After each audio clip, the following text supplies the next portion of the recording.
Please, do not cross that boundary. Yes, ma'am. I mean, sir. You are getting closer to the line. Stop that. What line? I do not see a line. You colonists. You can be so stiff-necked. Have you learned to read? It is the line of the Proclamation of 1763. You cannot see it.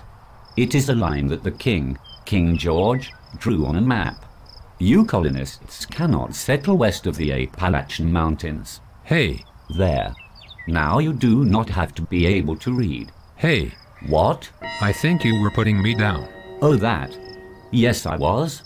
I think you are stupid, but that is my opinion. Oh. Okay.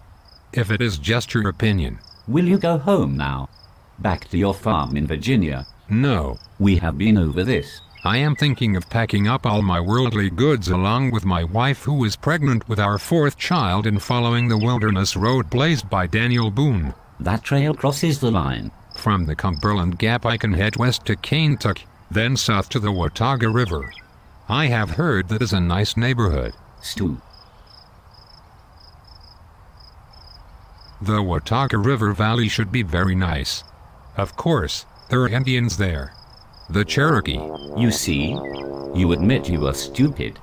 You are willing to go into Cherokee territory and be killed. That is the definition of stupid. You may look it up. They say William Bean has already settled there along the Watauga. That was back last year in 1768.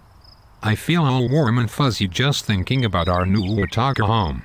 The only warm and fuzzy thing for you will be your body after the Cherokee have killed you. There you go again. What? With the put-downs.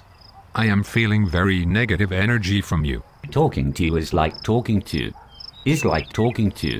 a stupid colonist. I am very late for tea. I must go. Fine. Then I must go to the frontier. Frontiers are cool.